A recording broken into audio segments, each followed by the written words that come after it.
This is Stay Paid, a sales and marketing podcast on a mission to help you close more deals and retain more business. Welcome to another Silver Dollar episode of Stay Paid. My name is Joshua Stike. And I'm Luke Akery. And I just realized I forgot to do that on the last one. Did you? Yeah, I'm Joshua. Yeah, it's because we did like a very Because we cheersed in with our margaritas. Oh, that's right. Yeah, if you're watching our YouTube video and you see a couple margaritas in front of us, that is because we are now recording the second episode after our Cinco de Mayo episode. Yeah, and that episode we recorded last week, we just decided to do margaritas again and wear the exact same outfits. We do not record it's a little back behind to the back. scenes action. We tend to record. We will always do at least 2 Silver Dollar episodes back to back. Today we did an interview earlier today and then 2 Silver Dollars. Yesterday we had 2 interviews. We did an interview for real estate leaders, and then we were supposed to record a teaser video, but we ended up not doing that and recording TikTok.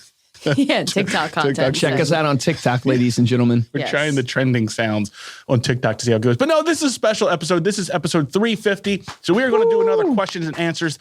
This is affectionately referred to, I believe, as last time, as the Q&A with L&J. And that stands for Luke and Josh. The first part stands for question and answer. So Ariel is going to be interviewing us. She's going to be asking some questions that our listeners sent in. So some of you sent in questions on the Stay Paid Instagram, at Stay Paid Podcast. Some of you sent them in at Luke's Instagram. And then we had some people in our marketing team send in a couple as well. So yes, I'm excited. we're going to... A little nervous, but excited. Yeah. That's pretty much it. The burning questions. I'm going to turn listeners. over the reins again. This is always very emotional for me, but I'm going to be turning over the reins to Ariel Thomas. It's a lot of trust right now. I know, I was going to say. Moderate this. Keep in mind, of pressure. We're half a margarita in. And you got the best intro in the biz over here. I know, right? That's a lot to compete with. That's a lot. Okay, so we have a couple questions. We're just going to see. We got a lot of questions. So we're just going to see how many we can get through. And we're just going to do like fire them off. rapid fire. So the very first one is, how did you meet? Oh. How do we meet? It was a dark, cold November evening. Well, have you guys ever heard of Tinder? Yeah. No, we met. No. So actually, probably really 2000, interesting. Well, I'd probably You would have been a before. programmer. Probably when we first met. Yeah, so it was probably 2010. Yeah. 2010. Wow. So my background is computer science, was doing software engineering, did programming for Steve, our CEO. He's actually my uncle, for those who don't know, was doing programming for him. Did you do programming remote from Virginia at first? Okay. Yeah, I but did. I came up here to learn. I came up here to learn the system that you guys were using. Because you guys have, we have a custom built CRM. Who was our IT director then? Was it John? Campbell, I think. Campbell, okay. I think, but I can't remember, honestly. I think it was Campbell. Cool. But anyway, so I came up here for like a month and I met you guys. And then I was like, these guys are nuts. But it's so funny because I remember thinking of you like as a kid. Like I just remember thinking of you in my mind as a kid. Because you actually came to one of our holiday parties while you were a programmer. Yeah, I did, Yeah, looking back at those photos. Yeah, I forgot about that holiday party. Yeah. We did like a white, what do you call it? The gift exchange? Yeah, correct. Anyway, so then I would assume like when we really started working together would have been you came back from Virginia, started working full time and began pretty quickly leading the sales team. Yeah, I think at that point, even before you were the manager, you were like a senior sales. Yeah, so basically Steve convinced me that, hey, we can grow a call center and build out a sales team. And I started listening to some of the calls that were being made. And I said, okay, well, let me try this. And a couple hours in, I closed the deal and I was like, okay, yeah, we can do this. And then started building out a sales team. So then obviously we started working together from the perspective of, you had a couple clients who come through, you grab me, we'd get on a call, see if we could do anything for their marketing. And then once you started leading the team, obviously we began working together more from there. So, yeah. It was very romantic. It was very emotional. Steak dinners. Was you guys made eye contact? Steak dinners, not back then, but today steak dinners are. That's the hardest thing about Josh and I's job is we have to do photo shoots and videos and stuff where we have to look each other dead in the eye and stare into each other's souls. It's really difficult. It brings me so much joy. Because I don't know whether or not to laugh or be like, this is the most awkward thing I've ever done. Just embrace the awkwardness. Yeah. Yes. You guys do a great job with those. Yeah. It's always so fun. Okay, question number 2. What is one thing about yourself that not a lot of people know about? And this is something specifically that has not been discussed on Stay Paid. Oh. So in the 350 episodes that we've recorded, think of something new. Ready, go. Well, so this is I always am really bad at like figuring out like what don't people know about me. I mean, I tend to be a pretty personal person, so I don't talk about my personal life on here a lot. But one thing I did say before the podcast was I am lactose intolerant. So that's something that people don't know. Yeah, about. I did that. I mean, it's no big deal. It's just I have to take a lactate pill if I want to eat cheese. That's about it. So now you know something you never wanted to know. Okay, I'll go that type of route. Oh, you want to go personal? Oh, real personal? Oh man, I sucked my thumb. I need 2 more margaritas. Till I was 12 years old. 12? Yeah. No way. Yeah. I did. Dude, now I'm trying to think of something embarrassing as a kid. I didn't like, because I was, I guess, homeschooled, plus, I don't know. Yeah. And I don't even know if I was really sucking my thumb as much as like just having my hand up by my mouth. I don't know. I don't know if this is embarrassing, but I had braces on my. I also wet the bed. I had braces too. I Not till I was 12, but well, maybe. I don't know. I'll have to go ask my mom. Well, you say it. There's confidence for all you out there. You say that you wet the bed. I say I wet the bed. What? I missed it. It went over my head. Me Is that too, a dad me too. joke? No, I was born with my feet pointed in.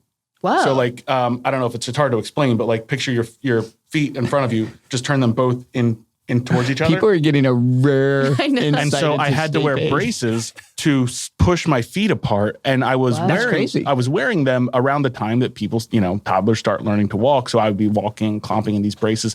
And then my parents would tell me, my dad would tell me this story of how I would, when he was changing my diaper, like sometimes I would just flail and just nail him in the chin with this metal brace. Because it was two boots with a metal bar in between them, literally to push my feet apart. That's crazy. You would never know today. Yeah, that's crazy. Wow. It shows you though that like I remember like wearing headgear, braces, all these things, and you're so embarrassed as a kid. And it's like I look back on it and I say, who cares? No one cares. Know.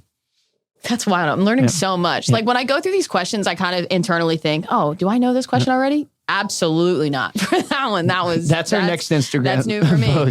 Yeah. How 2 bedwetters. We're trying to go viral on TikTok. How 2 bedwetters run a $50 million. If you sucked your thumb until you were 12, there's hope. There's hope for you. Oh man. Okay. Question number 3. If you could host any other podcast, what would the topic be? Any other podcast? Yeah. Okay, so probably for me, I would go apologetics, like Christian apologetics. I would love to host a podcast around that.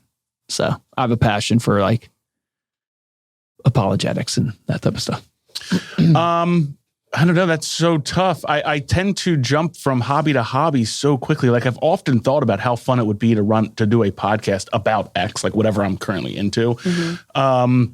But I do think it would be fun to do a podcast on, not necessarily from a scientific perspective, but like this idea of neuroscience and real life application of like what that actually means. Like I started listening to this podcast, and this isn't necessarily connected to neuroscience. Actually, Renee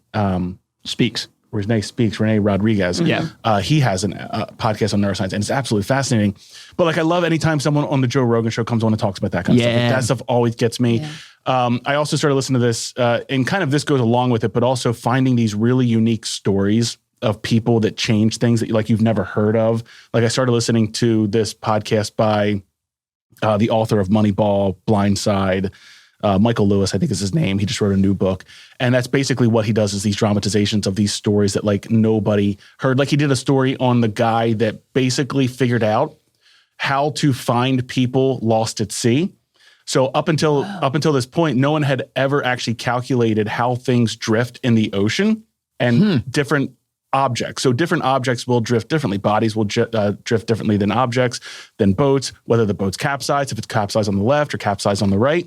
So what he did was he spent like years calculating how things drift in the ocean. And the Coast Guard to this day uses his research and his calculations on how to find people that are lost at sea. As long as they know where the point that they started drifting was, they can calculate. And they do this really cool like 8-sided star pattern that they go back and forth on. And basically like they're searching in this pattern while they're drifting in the direction that the person would be drifting in.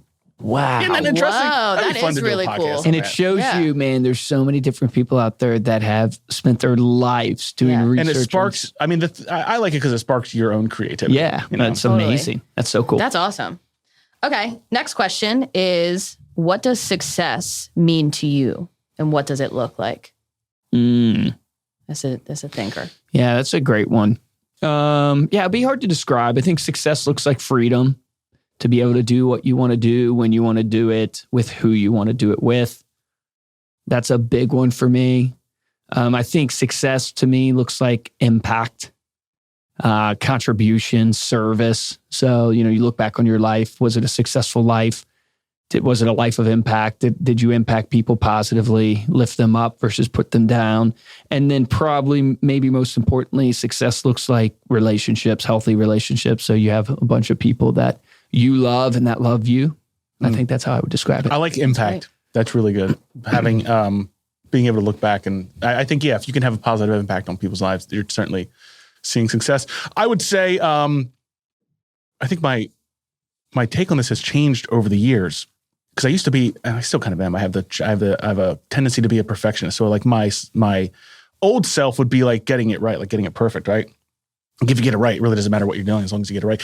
I'll say in like the last 3 years, and I've experienced it through personal growth and changes and things that have happened in my own life, as well as watching my children grow older and kind of determining from viewing them how I view their success. And I'll have to say, like, more and more, I'm so much more impressed by or value like the effort, right? So even if you don't get it right, even if you don't get it perfect, like as long as you are putting your all into it, as long as you're doing your best at it, I feel like that. Now that's not a tangible, result, of anything, but what it is it's a mental ability to be able to forgive yourself if you make mistakes, to be able to move on in a positive direction, and just to be willing to have the discipline and commitment to yourself to do your best. Yeah, living in the moment. You can go to bed happy. You go to bed happy if you feel like you actually put in the effort and tried your hardest versus going to bed with regrets that you could have done something different. Yeah, it's so good. That's a great one. I love that. All right, next question is, what is your favorite thing about ReminderMedia? We don't talk about this a ton on the podcast, so Josh, give us a little insight on that. You got to say something Luke Akery. Luke Akery. My favorite thing is all of the great products that we produce. You can get a sample of our products at remindermedia.com/tour. Good for any business. We've worked in over 140 different industries. Yeah. I would say the thing that I continue to love about, and it's so funny, I say this every time I'm asked this question because we talk about this on our new hire lunches. Interviewees will ask all the time, if you're interviewing someone from their job, well, why do you like it here? Yeah. Why have you stayed here? And my answers have always changed throughout the years. I do love our entrepreneurial spirit, and I love getting to be involved. Now, this is job specific, but I love the fact that we are always making things, right? We're always trying to get better. We're always trying to improve our products, especially within the last few years. We are making so many new products, and I love being able to do that, not only for the satisfaction of being able to create something, but also for the satisfaction of seeing a new thing that will help our clients. More and more, what I have come to love even more is this idea of seeing people continue to grow and take on leadership roles in the organization. And why that's so cool is because I can actually now start to truly envision in my mind a world where I don't exist at ReminderMedia. Not because I'm leaving or anything, but because I'm getting older. Like at some point, you're going to, it's powerful. You're going to, that next generation is going to come up and start leading, and being able to see people grow and acquire new skills and being able to learning how to be more patient kind of goes back to the other thing. It's like, as long as you're trying hard, like not expecting people to be perfect right off the bat, but being able to be patient and let those things organically grow. That's sort of like my current state of mind in terms of why I love being able to be here. No, that's so good. I mean, so many of those reasons I would have a lot of camaraderie with. I think a big reason is like our vision for our company is empowering people, to live a life of freedom, really, that's the vision of the company. That really is like, that's fulfilling my life purpose. Like I love the idea of helping empower and impact people to more freedom in their life. Now, specifically with ReminderMedia, we do that through helping them close more deals and retain more business, which is more commission checks in their bank account, which allows them to send their kids to the schools they want to go on the vacations they want, buy the houses they want, live the life they want to live. But it then also transcends. Like, it's just amazing to come in every single day with our team members and our clients and be able to literally live out that mission and that vision. I don't think I could see myself doing anything else. ReminderMedia also lets us have margarritas in the middle of the day. On the podcast. Those are great answers. I love those. All right. I'm looking through my list. There's so many questions. This is a good one. We like this one. What have you learned from a guest on the show that you wish we as a company had implemented? I know there have been some that we have actually implemented, but are there any that you wish I would say, because I heard this question ahead of time, so I thought about it a little bit. And unfortunately, I wasn't able to find a specific guest that said a specific thing. Like, we've heard tons of things, like Mark Pattison talking. I think it was Mark Pattison talking about like the force. What's the acronym? The C test, the triple dial, like so many things like that. It was like, okay, speed to lead. Like, people talked about, I want to try that. Getting client feedback. I want to try that. Like, Jay Baer talked a ton about the customer experience and how to get those talk triggers from your clients. I would say, though, the one that I wrote down was the amount of people that have talked about throwing a client event and wishing that we would implement a way to throw a client event. Now, it's tough because we're a national company, so we have clients all over the country, but that shouldn't hold us back from trying something locally. Maybe it's a golf charity event. Maybe it's a client banquet dinner, something to bring in our local clients or people that want to come in. And then maybe we figure out a way how to replicate that to really give back and show appreciation to our clients. I think ultimately that leads us to one of our ultimate goals, which is to have our own conference and do something. Reminder. I don't know that we've had anyone on the podcast talk about how to throw a conference. Cody Askins does his conference, but I would say that every time I hear a guest bring up client appreciation events, I go, I get a little twinge of guilt wishing that we would do it. No, I love that. Yeah, that's a hard one. I mean, there's so many. I mean, two things that stick out to me. One is when what was it? Daniel Allison. Dan Allison. Dan Allison talked about your best consultant is your client, and you should call them and interview them about why they bought from you, what their experience is like. That's super powerful. I use that example all the time of like, man, I wish that. You also had Perry, which, Perry Marshall, where he talks about the fractal 80%, 20% rule. Knowing who our top 20% clientele is, because we're a subscription-based business. We're going to work with 42,000 clients. A lot of times it's really difficult to know and ID. These are the real superstars within your client base. So that one. And then the bigger one for me is I wish we would think bigger than we do. And I think about this podcast, we're 350 episodes in. And I wish at the beginning we would have thought we're going to be here for 350 episodes and put all this time in. So we might as well spend the money today and put in the work today and be back. You know what I mean? Like, there's so many of the people that come in and I go, I don't know why we don't think bigger. Yeah. Because you're scared. It's like conferences. This year we're thinking big, but it's like we'd go to 5 conferences. Yeah. This year we're going to 70, So, well, it's like the idea with Cody Askins. I bring him up again because he talks about, putting on the board what you want to accomplish and then work backwards and figure out what would I need to do to accomplish it. I actually had the same thought with reaching out to clients. Yeah. Okay. This one's a doozy. Okay. All right. You guys, I think I've talked about this a little bit on the podcast before. Let me take a sip of the margarita. Take a sip of the margarita. Get ready. You both admit to having different personality types. What's it like when you disagree, and how do you resolve the issue? Unfortunately, that's all the time we have for this week's Q&A episode with Josh and Luke. Be sure to stay tuned for next week for part 2 of our episode, where we answered that question and a few more. As always, if you'd like to support our show, there's 2 ways we'd ask you to do that. The first way is to head on over to Apple Podcasts, leave us a 5-star review and a rating to let us know how we're doing. The second way is to share this episode, or any episode, we're not picky, with your friends. Thanks so much for listening, and we'll see you next week for part 2.